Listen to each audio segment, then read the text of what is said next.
A special thank you to Diane Huddleston, the Vice President of the Library Board. Thank you for joining us tonight. My pleasure.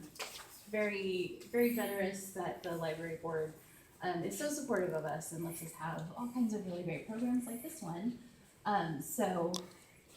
We're celebrating history tonight. I have a couple of other things to talk to you guys about. I don't know if you know, on September 19th, we're doing a film screening at the Municipal Services Building. It's called Sign of the Times. It is about a movement back in the 80s to remove the word industrial from Sign Hill, and how that led to it becoming a national landmark. So really interesting movie. Please join us if you can, September 19th, that's at 7.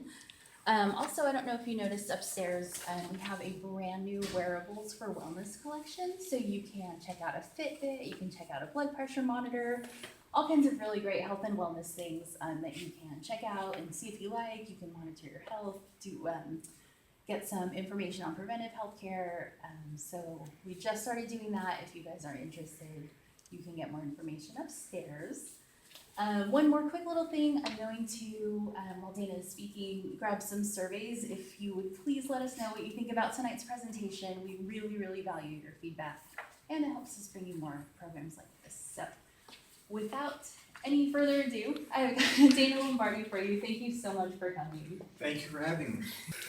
Thank you for coming tonight. My name is Dana Lombardy, and you can probably see from what I'm wearing that I am part of a World War I Historical Association, nonprofit educational group that's national, but we have a really vibrant chapter here in the Bay Area, and we hold meetings every month.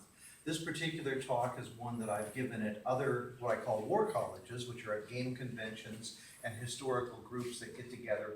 And it's intended to give information that is not presented usually like they do in schools, okay? It's not about dates and people and facts, but rather, how did all this work? Why did it work the way it did? Why did it happen the way it did? And that's what's always fascinated me. When I was a kid and I was growing up and I was just exposed to history initially, I was a gearhead. What that means is that I was fascinated with the machinery, tanks and airplanes and aircraft carriers. That was just cool. It was just absolutely great. And as I got older, my life changed me, obviously. Hopefully I became more mature, but at least I had more experiences, and I got more interested in not how the machines worked or what they were, but how did they all get used? How did they function? Why were they organized the way they were? And then as I got older, all of a sudden it was like, well, really, the machines are not as important as the people. And so people make these things work or not work. And then people don't always work together, even though they're on the same side. And finally, I got to the point now in my life that I'm looking at systems, how all of these work together, and why we end up making the mistakes we do, and what influence that has on that period of history, and can we learn anything from that? Can we avoid these problems, or at least translate those historical experiences into something we can use today? So that's what my purpose is, and I'll try and do that. And feel free whenever you want to ask a question or you want to add some information of your own, just go ahead and interrupt anytime. This is a very loose format, okay? Thank you for showing up. So this particular talk, as you see, is called Crippled from the Start, Nazi Germany and the Treaty of Versailles. The Treaty of Versailles was the peace treaty that ended coming up. Originally it was called Armistice Day because it was due to the World War I armistice that ended World War I, the first major war that the United States was ever involved in, other than our Civil War. It was the first international war that we were involved in on a large scale. Nazi Germany, as we know, came out of the devastation and the economic problems that happened after World War I, but it also, at the same time, the Treaty of Versailles helped create Nazi Germany, or the conditions that allowed Nazi Germany to come into being. It also crippled Nazi Germany, and that's what we're going to look at. So, the Treaty of Versailles happened between November 11th of 1918, when the war ended, when the Germans said, we accept President Wilson's 14 points. That's it, we give up. It wasn't technically a surrender, which is why the Nazis later said, we didn't lose that war. war. We just decided to have an armistice, like quit fighting. Well, the Allies, of course, were threatening to continue the war, and so they imposed upon Imperial Germany, which had a Kaiser, king, the treaty points that were called Versailles, because that's the place outside of Paris where they met and where they convened and had all of this work. 1919, the year after the armistice, President Wilson went to Paris. All the other major powers went to Paris, and they convened and started figuring out what they were going to do, how they were going to divide up Europe, how they were going to punish Germany, whether they were going to, other countries were going to get broken up, and that all happened due to the Treaty of Versailles. It was signed on 28 June 1919. There were 440 articles, as you can see. 54, only 12% of them dealt with Germany's military forces. In other words, the military forces obviously were important. They wanted to reduce the size of the German army so Germany could never do this again. They never wanted to have a war, and that Germany was blamed for everything. But the rest of it really was all about territory, trade, economic status, and you'll see what those things were. But here is what is amazing, is that they came up with 75,000 words and 200 printed pages. And you can see, this is in English. It was printed in almost every language you can imagine. Even the Japanese, who were our allies in World War I, there was a copy of this treaty in Japanese, because the Japanese, by fighting against the Central Powers, which was Turkey, Germany, and Austria-Hungary, they ended up with a whole bunch of islands in the Pacific.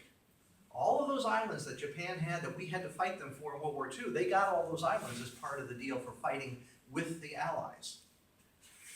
I have a confession. I did not read all 75,000 words of this treaty. Neither did they. Okay? That's Prime Minister David Lloyd George, Prime Minister George Clemenceau, and President Woodrow Wilson. They had large staffs with them, and they're the ones who basically decided what was going to happen and what wasn't. They decided whether they were going to listen to the minor powers that helped them, the Arabs, who were part of the Turkish Empire, whether they would get countries, whether all those countries would be run by whomever, whether it was going to be under France or Britain, or whether they'd be independently run by Arab sheiks. All that was decided. So Iraq, Syria, all of those countries happened in 1919. They did not exist before that. So a lot of our problems that we have today in the Middle East stem exactly from this period and what these guys did or did not do. Now, President Wilson was very ill. People did not realize that. He may have suffered a stroke. He had a more serious stroke when he got back to the United States. So he was very tired, and it was difficult for him to keep up with the younger men that were trying to make the decisions on what were they going to do about changing Europe, preventing a major war like this again. And by the way, England and France had empires that they wanted to increase, so they had to benefit somehow to this. They couldn't go to their own people and say, yeah, we lost almost 1 million people dead, had our countries devastated, and there are now a couple million people who were so badly wounded, not just physically, but mentally, from shell shock, what we today call PTSD. All these men, they weren't going to recover, some of them at all. They would end their lives early because of the injuries they sustained. So you can imagine how bad each of those countries felt about the fact that they were devastated and suffered this much, and they wanted vengeance. They wanted to get back at Germany for causing it. They blamed them for the whole thing. So these two men, Lloyd George and Clemenceau, were determined to give their people what they demanded. They're politicians. They exist because they give the people what they wanted. So they were in the mood to punish Germany, whereas Wilson was less inclined to do that. And in fact, when he went in, he said, we, the United States, do not ask for anything. No territorial concessions. We don't want any more property. We're not going to do like the old way of doing things where Europe had done many wars because they wanted land, they wanted towns, they wanted something. He said, we don't want anything. And that's what we got, which really made a lot of Americans angry, because you mean my uncle, father, brother, son died in this war to do what? What did we get out of this? Oh, that's right, we helped the British and French empires grow. A lot of people were not happy about this. There is a caveat in this, in that the United States did get something, but here's who got rich. Have you ever heard of the expression Daddy Warbucks? Yes. Okay, he was little orphan Annie's daddy, right? Adopted her. Big character after World War I. Why was he such a significant figure? Why was a person called Daddy Warbucks? Because industrialists in the United States made huge fortunes. And not just them, there were many millionaires made during the war before we even got involved, because the British and French did not have the industrial capacity to manufacture things that they needed. Now, the United States had a lot of problems trying to manufacture its own weapons, but in licensing, they made millions of British rifles, millions of engines for airplanes. They also produced most of the food being eaten by the French troops and the British troops were being produced in the United States, and as a result, factories just sprung up all over the United States trying to make everything from boots to clothing, helmets, everything you can imagine, and the United States made a big profit out of that. Okay, so they were happy with that. Daddy Warbucks made out, and after the war, he was like, woohoo, you know, this was a great war to me. The average person obviously didn't make that money, okay? And one thing that I'll show you in a second is Germany lost. Well, here's the important map. The new changes were that a whole bunch of little countries came out of the bigger countries, okay? You can see that Poland did not exist during World War I. It was part of the Russian Empire. Ditto with Hungary, Romania, Yugoslavia did not exist. These were all part of the Austro-Hungarian Empire. And after the war, they all got to be their own separate countries. They wanted to have, you know, their own place in Europe. And Germany also was reduced in size. Here's how Germany was chopped up. In one of the stupidest things you can imagine, we decided to split Germany from itself by giving Poland part of Germany. There were no Poles there. There was no one ethnically Polish. There was no one spoke Polish in this area, but they decided to cut it off and then wondered why Germany was upset with us later, okay? A lot of decisions were made that were not very positive.